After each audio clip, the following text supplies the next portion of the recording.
When doing an appraisal on an FHA mortgage, the garage door has to be able to have those little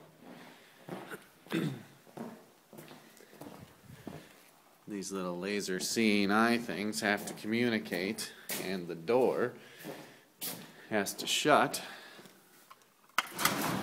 have an automatic stop, so when I push the garage door to shut, I should be able to break that laser connection and the door should automatically go back up. That's a safety concern. If that does not happen, this house would fail an FHA inspection. Then if something were blocking this connection, like that, or in real life, if it were a child,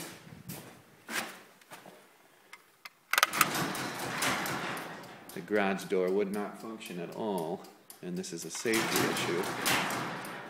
As you can see, this one is working properly.